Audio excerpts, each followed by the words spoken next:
क्या आप लोगों ने कभी सोचा है कि अगर आपका स्मार्टफ़ोन को स्पेस में भेज दिया जाए तो क्या होगा? और ये सोचनीय से हकीकत करके दिखाया है, जिसके बारे में आगे बात करेंगे। और क्या आपको पता है कि ऑस्ट्रेलिया का 90% पूरे तरीके से कवर है, वो भी वेजिटेशन से। और दुनिया का सबसे ज़्यादा पॉपुलर कुत्ता कौन सा है? ये और कोई नहीं बल्कि जिसके इंस्टा पर 9 मिलियन फॉलोवर्स हैं, जिसका नाम है जिफ पॉम। इस वीडियो में आप बहुत सारे अमेजिंग फैक्ट्स को जानने वाले हो। नंबर 1, मॉस्को में जितने भी कुत्ते हैं उनको पहाड़ पर चढ़ना सिखाया जाता है। हर साल लगभग 3 लाख कुत्तों को उनके मालिक पहाड़ों पर चढ़ना सिखाते हैं। वो सिर्फ इसलिए ताकि उनका कुत्ता खुद ही अपना खाना ढूंढ ले और उसे खाकर आ जाए। जिस वजह से उनके मालिक के पैसे भी खर्च नहीं होते और वहाँ बहुत ज़्यादा इंटेलिजेंट भी माने जाते हैं वहाँ के मॉस्को के रहने वाले कुत्ते। नंबर 2, आप जिससे भी सबसे ज़्यादा पूरे दिन में बात करते हो तो आप मानो ना मानो आप उससे इमोशनली अटैच हो जाते हो और आप उससे प्यार करने लगते हो। नंबर 3, एक चाँद जब अपना पूरा चक्कर लगा लेता है तो वो दिन दुनिया का 29.5 डेज़ यानी कि 29वां दिन होता है दुनिया के मुकाबले। मतलब वो एक महीने में अपना पूरा चक्कर लगाता है। नंबर 4, दुनिया का सबसे पहला इंसान जिसने चाँद पे सूसू किया था उसका नाम है बज़ एल्ड्रिन। मतलब यार ने चाँद पे मूत दिया। नंबर 5, हम इंसान लोग 96 टोटल बैग्स सूसू के उल्टी के फेंक देते हैं मून पे, स्पेस में फेंक देते हैं, वो कहीं पे भी जाए। मतलब चाँद भी बहुत गंदा करते हुए हमें शर्म वैसे आनी चाहिए। जो ये लोग ये काम करते हैं ये तो थोड़ा गलत है। नंबर 6, फिलीपाइन दुनिया में सिर्फ वही एक ऐसी कंट्री है जिसका कानूनी तौर पे ऐसा है कि वहाँ पे डाइवोर्स देना सख्त मना है। नंबर 7, और सुनो, फिलीपींस वर्ल्ड का लार्जेस्ट नर्सिस सप्लायर जो हॉस्पिटल में काम करती हैं सप्लायर है पूरी दुनिया में। यहीं से सबसे ज़्यादा नर्सिस आती हैं इधर उधर कंट्रीज़ में। नंबर 8, मनीला सिर्फ एक ऐसा कंट्री है जहाँ पर पॉपुलेशन बहुत कम है। वहाँ पर 46,000 लोग पर स्क्वायर माइल पे रहते हैं। मतलब बहुत कम। इंडिया में तो बहुत ही ज़्यादा होता है, 46,000 फ्लैटों में रहने लगे थे। नंबर 9, 30 मिलियन लोग चाइना के वहाँ के बहुत ही ज़्यादा हाई रेट के चलते हर साल गुफाओं में रहना चालू कर देते हैं।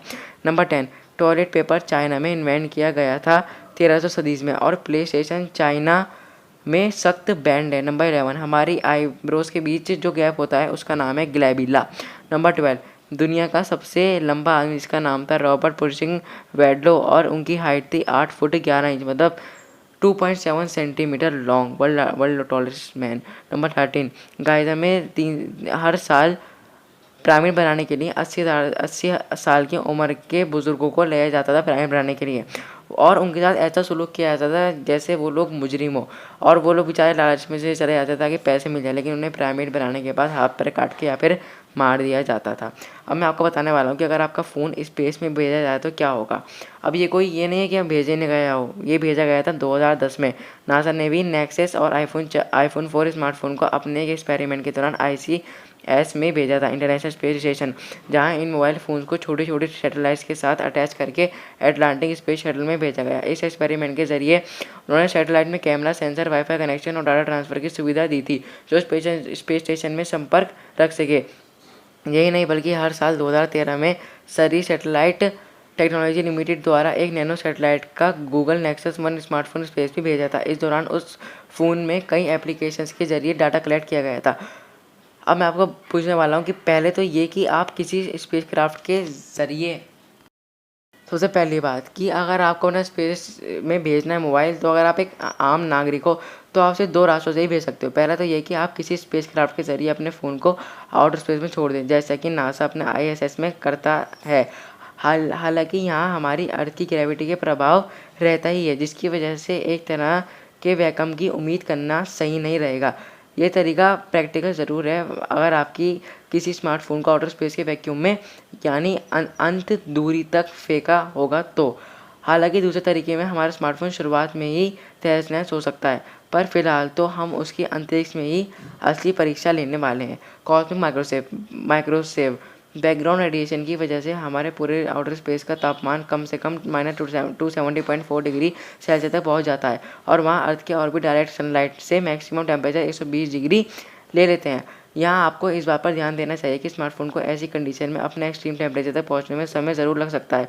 वैज्ञानिकों ने माने तो अगर स्मार्टफोन के एमिसिविटी यानी रेडिएशन छोड़ने की क्षमता रेडिएशन को एब्जॉर्ब करने से ज़्यादा है, तो अंतरिक्ष के इधर-उधर घूमने की वजह से उस पर सोलर रेडिएशन एक तूफान के तौर पे काम करेगा। ऐसे में भी संभावना ये है कि स्मार्टफ़ोन का टेम्परेचर उसके मिनिमम वर्किंग टेम्परेचर से ऊपर ही हो, यानी अब अगर उसका टेम्परेचर बढ़ेगा तो उसके काम करने की संभावना भी बढ़ जाएगी।